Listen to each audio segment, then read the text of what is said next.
Je vous rappelle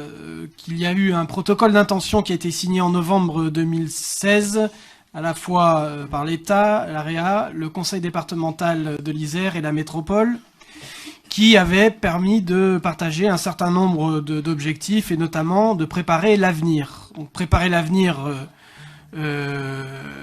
signifie évidemment, notamment dans les déplacements, de penser à la volonté d'étudier des initiatives favorables au développement du covoiturage. En ce sens, la société AREA a proposé l'expérimentation d'une voie réservée aux véhicules à occupation multiple dit VR2+, sur la séquence comprise entre la barrière de péage de Vorep et la bifurcation entre la 480 et la 48. Le ministère, le protocole avait aussi précisé la création d'une voie spécialisée partagée, donc une VSP, au sud de l'échangeur du Rondeau, de manière à renforcer l'accessibilité de l'agglomération grenobloise en transport collectif et permettre à un territoire aussi d'être mieux desservi. Et en ce sens, le ministère a mandaté AREA en mai 2019 pour mener des études sur la possibilité d'implantation d'une voie réservée en transport en commun, que l'on appelle VRTC. Et nous avons eu une réponse favorable de la part de la ministre de la Transition écologique et solidaire par un courrier du 2 septembre 2019 demandant à AREA donc, de débuter les études donc, sur ce sujet. Sur la phase dite des travaux, pour accompagner au mieux les usagers, donc les travaux réalisés par AREA,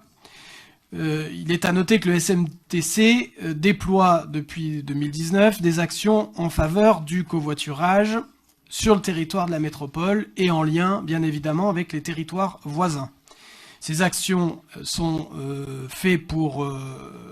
améliorer les relations et les liens avec les zones d'activité et améliorer la desserte. Sur les travaux, comme on en a parlé tout à l'heure, effectivement en phase travaux, il y a des contraintes, notamment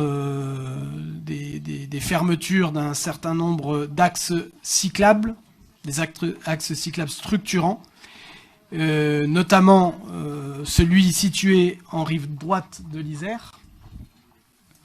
Et la métropole a sollicité AREA pour étudier le maintien ou la mise en œuvre d'un itinéraire alternatif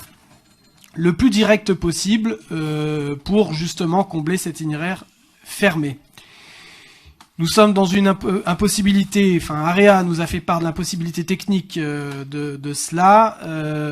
et donc nous demandons à travers cette délibération, la métropole et le SMTC souhaitent qu'AREA s'engage à tout mettre en œuvre pour limiter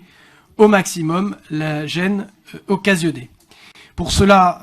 il serait bien qu'un dialogue avec les associations représentant les cyclistes soit assuré. Alors, je sais qu'il existe déjà, mais nous souhaitons qu'il soit confirmé à travers cette délibération pour anticiper les fermetures cyclables et mieux informer sur les itinéraires de substitution pour que l'accompagnement se fasse du mieux possible.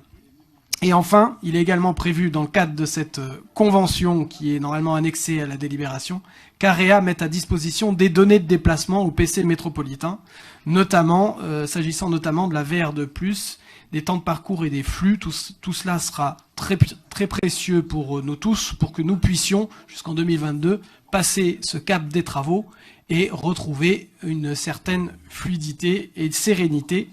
dans ce grand projet que nous avons tous souhaité.